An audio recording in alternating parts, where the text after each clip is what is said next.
Cafecito. I'm your host, Christiana. So glad to have you join us today. Remember to tune in each weekday. We will be rolling out new episodes of past Cafecitos that we have taped, and you can get to know amazing founders that are located in areas close and near to you. The whole idea behind the Cafecito is that we connect with everyday people doing extraordinary things. With that being said, I'm so excited to welcome our guest today, Mike Roberts. Everyone, let's give him a toast. Right. Thank you very much. Thanks for having me. That was our morning thing. Right. Nice. I like it. I'm super excited to be on the program. I mean, I just heard about this. So as soon as I heard about it, I was like, this sounds fantastic. You know what? I appreciate that.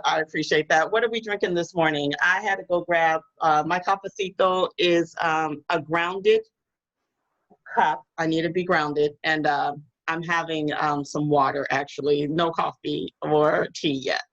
Yeah, and that you got exactly what I got in here. It's just liquid. It's just what the human being needs. Water, pure H2O. Got to get hydrated for this weekend. So. Yes, we do. Wait, what's happening this weekend? I'm out riding. You know me. I'm out riding every weekend. So got to get out there and get back in shape. I love it. I get the Corona pounds off. Same. Exactly what's happening over here as well. Fantastic. Tell the people who you are, Mike. So Mike Roberts, I am the founder of San Diego Code School, and we run an immersive registered software apprenticeship program. We teach folks how to code, and then we pay them while we do that. Then we get them placed at mid to large size companies. So, and these folks are folks that look like me, folks that look like you. So we really focus on women, Black, Latinx, folks that are otherwise traditionally underrepresented technology. So LGBTQ, folks that are neurodiverse, maybe they have autism. So we really want to make sure that we're sort of leveling the playing field and creating some equity inside of the tech space. And so, you know, one of the things I really appreciate what you're doing, Mike, with San Diego. If anyone didn't catch that, it's the San Diego Coding School. So you can Google that. Make sure you put San Diego in there. And if it still doesn't come up, put Mike Roberts and you can find it that way as well. And then we'll put all the links to how to connect with him.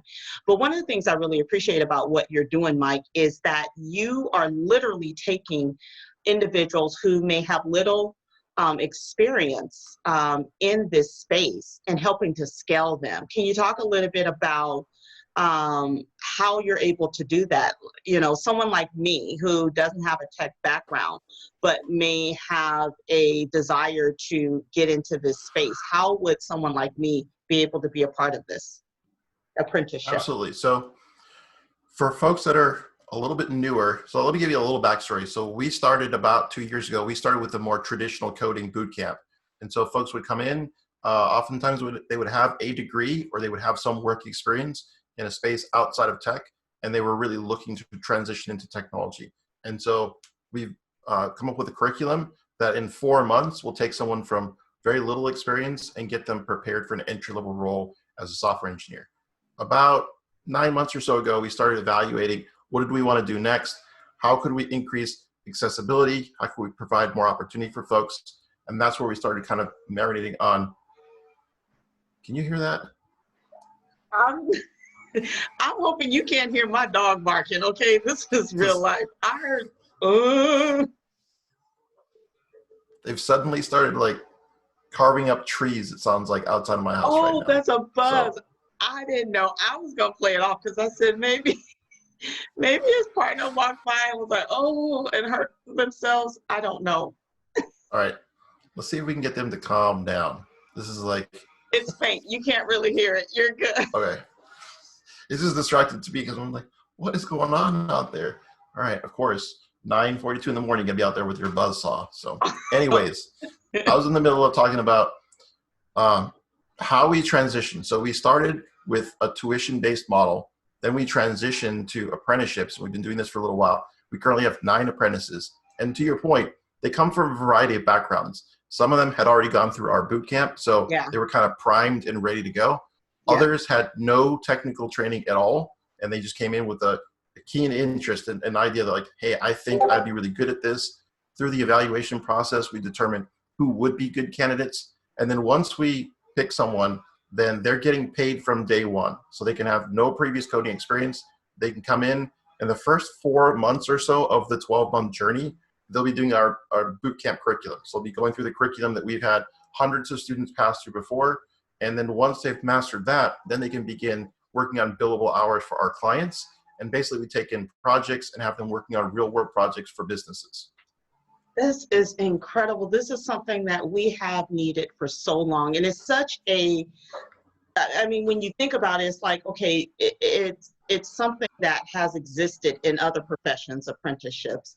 But the way you've taken it and kind of molded it to fit this space, and specifically ensuring that there is not only just the diversity and inclusion part there, but there's also this equitable component that ensures that it is spread across the communities equally. Talk to me about your why. Like, why are you doing this? Why have you felt the need to get in here and really like flip the whole system upside down? I think it's twofold.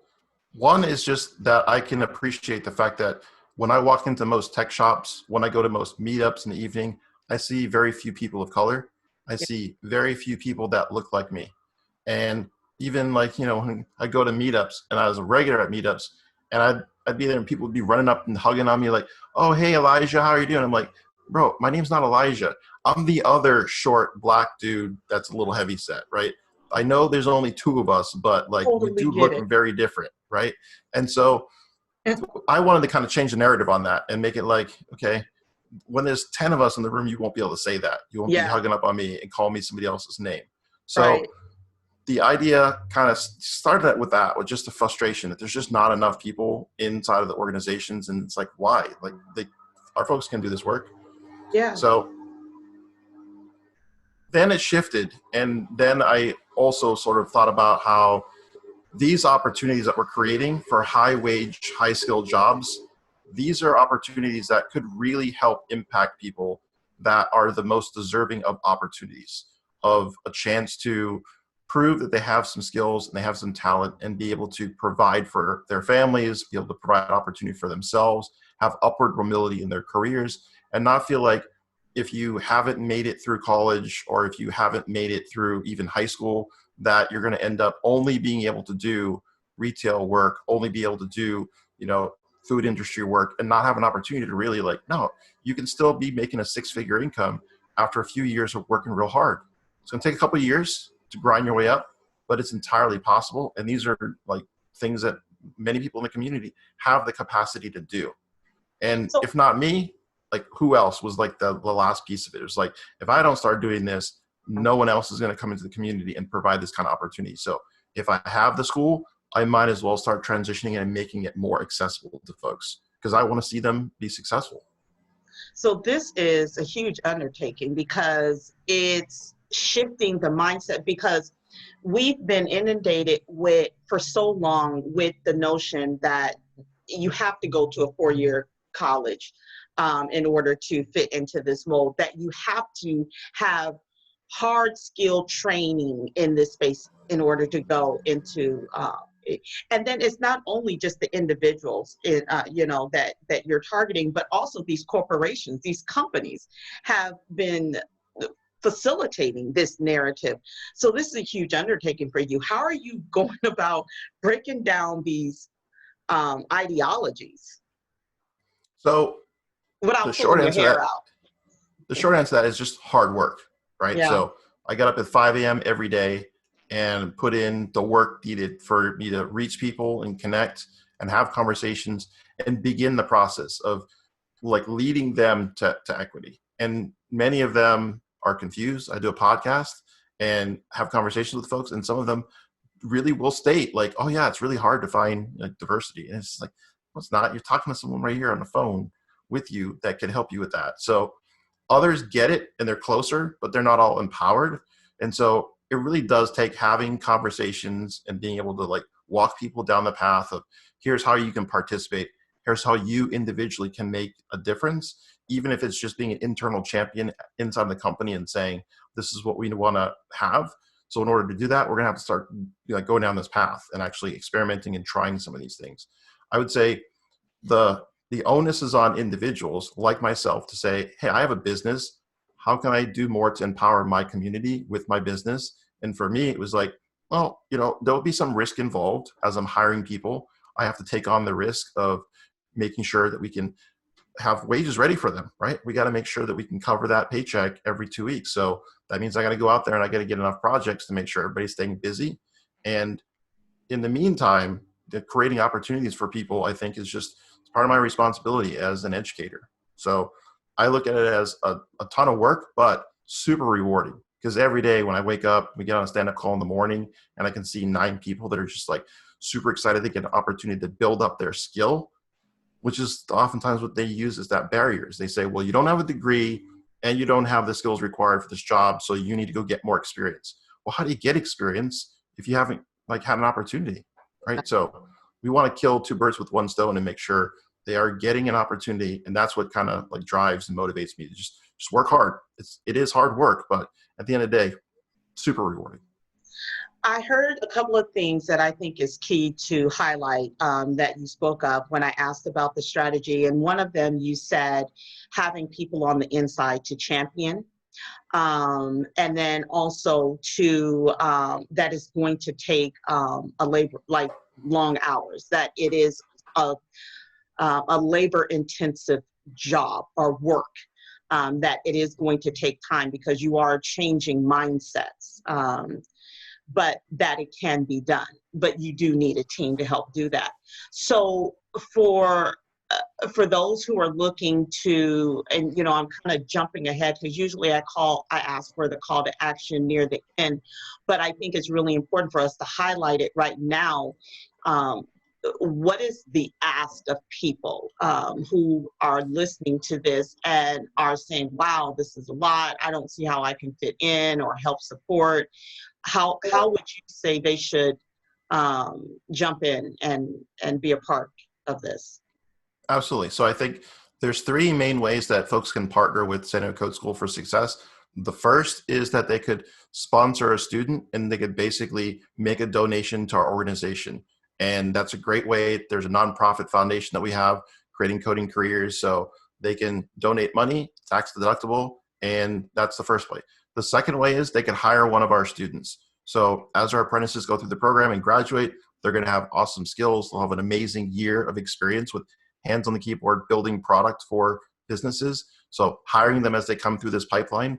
And the third is placing projects with us. Lots of companies have big backlog, and in that backlog in the middle section, there's often things that just aren't getting attention, aren't getting love. So if you work at a company, and even if you're not on the engineering team, you might know, hey, there's some things we've been asking for.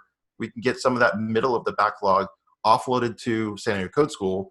We can work on those features, build those out, and add value for either your internal or your external customers. So think of it kind of like the work that sometimes gets sent offshore to an offshore agency or outside agencies. This is a great opportunity to bring that work back into the community and potentially warm up a bench of talent so that when you are ready to hire, you have folks that know your code base, know your business, and are ready to jump in and be super productive from day one. So I think it's possible, even for folks that aren't decision makers, for them to be internal champions and say, I would like to have this organization reflect more of what I'm seeing outside, more of what our customer base is. And so let's just have that conversation and see, is there something that we can do that fits within what your organization is doing? I mean, what you're doing is saying, I'm building a pipeline for you of contingent labor. And I'm doing the front end work for you. So you're vetting them. I mean, this is like, again, something that is so, you see it across the board in other, but this space is not often champion this approach. And bonus points, we're not just facilitating a new pipeline and establishing a new pipeline of talent. It's diverse talent. It's oftentimes what companies are saying that they're looking for. So if you're saying that you're looking for diverse talent, if you're saying it, here's a pipeline. We can get you more women engineers. We can get you more Black engineers. We can get you more Latinx engineers. You just have to make a call and say, here's how we want to partner with you for success.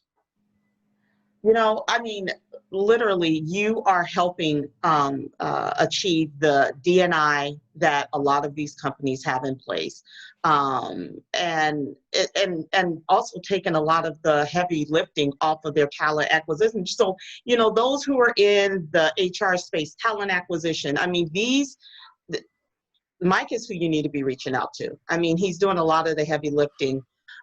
So let's go to the other side for candidates who are looking to get on.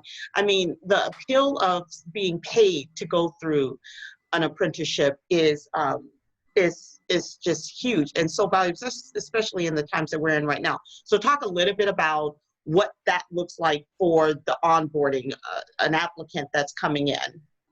So the main thing that we want to see, we're looking for coachability and motivation, right? We're not looking for a specific like technical aptitude.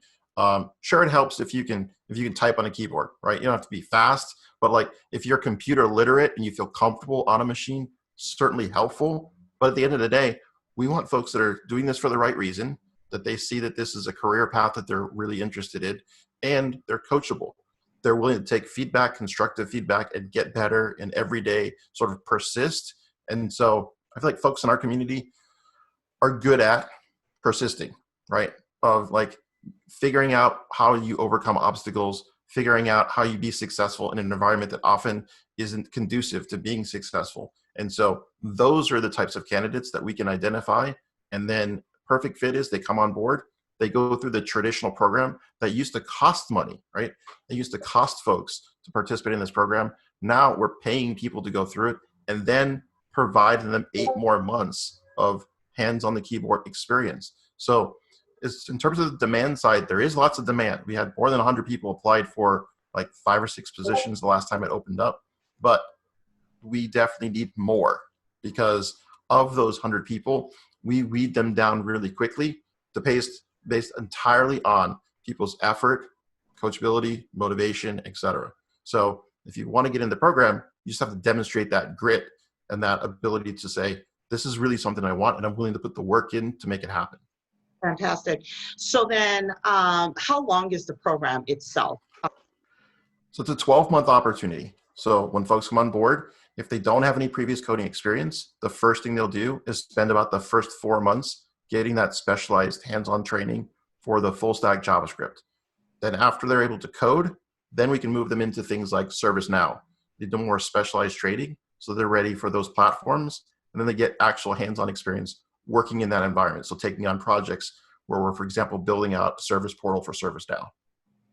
Okay, fantastic. So once they go through that, then they can either, the expectation is that the company they're working with would then hire them on. Is that correct? Not necessarily. So I think it's important to recognize that we want students to have relevant skills, but also transferable skills.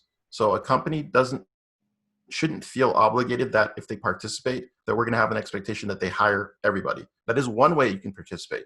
But another way is just placing projects where they get meaningful work experience that can then translate into a job sort of using that same technology stack. So as an example, we have a client, they do a lot of C# work.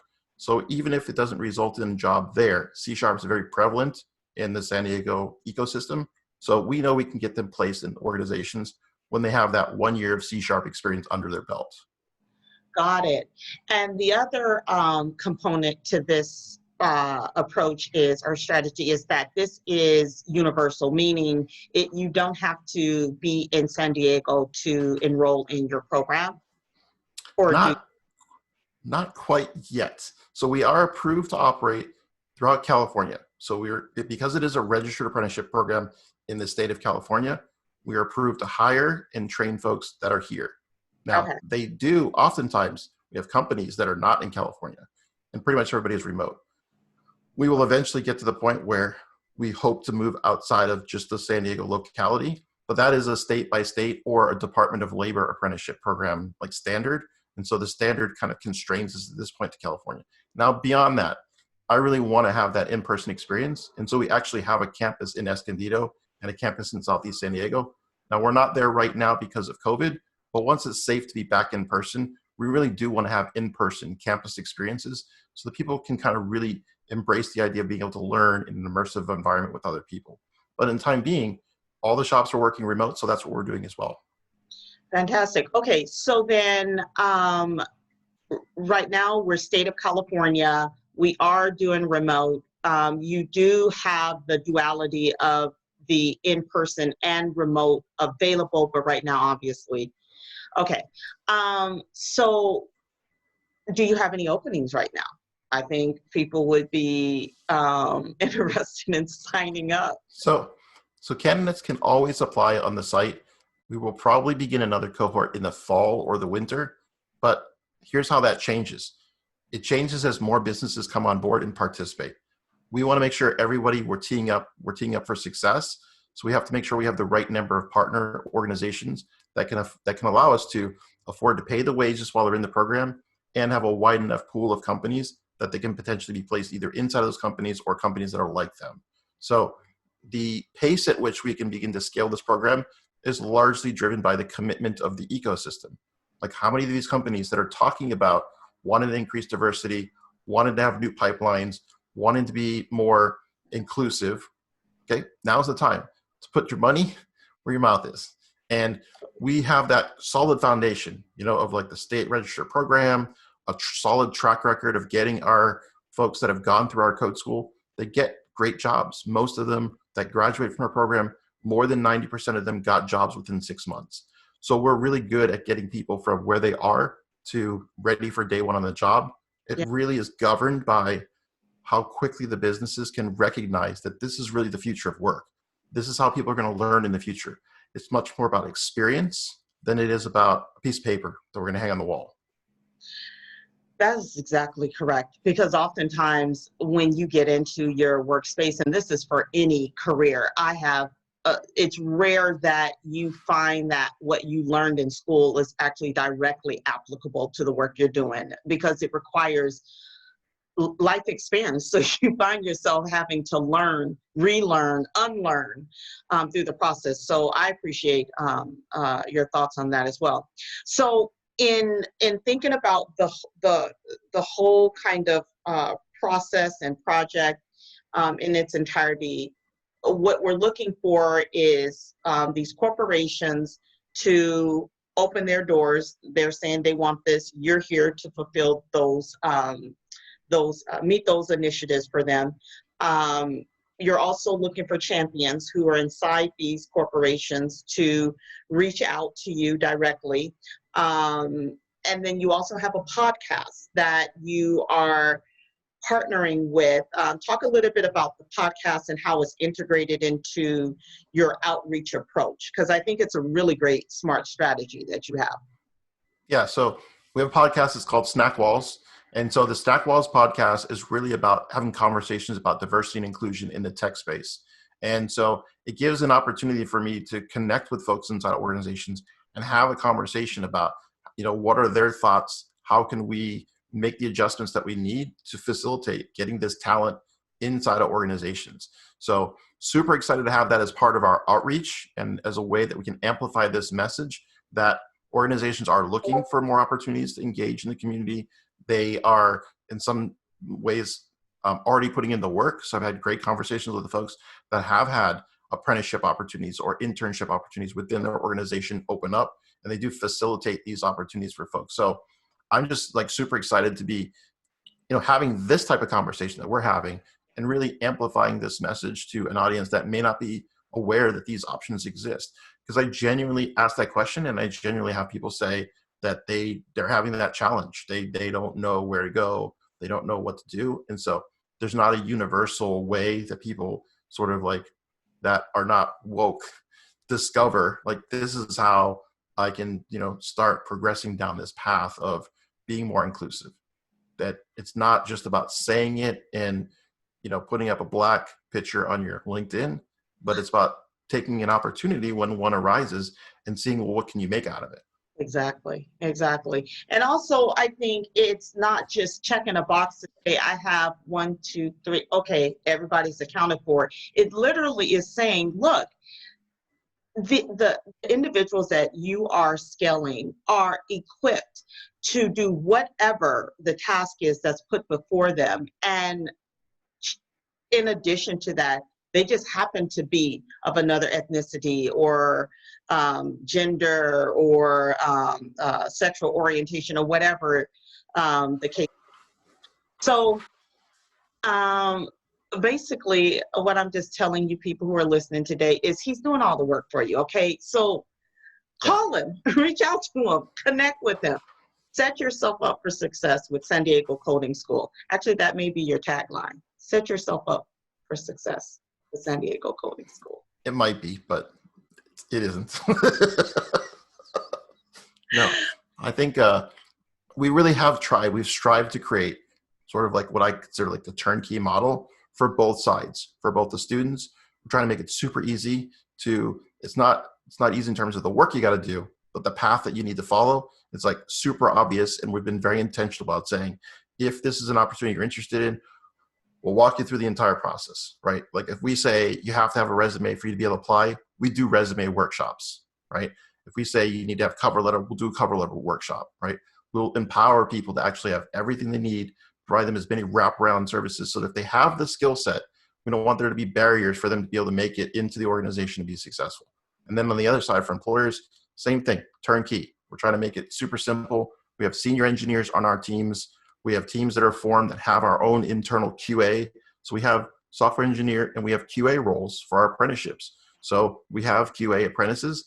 We want to make sure everything we're delivering is of high quality. So we really try to create a model that is ready to grow responsibly when companies are ready to start investing in this space. So I would encourage people, if you're interested in building diverse pipelines and having access to this talent pool, reach out. SDCS.io, San Diego Code School, SDCS.io. That's it. It's that I'll simple. put it in the You start there. You start there, and you're good. Yeah, yeah.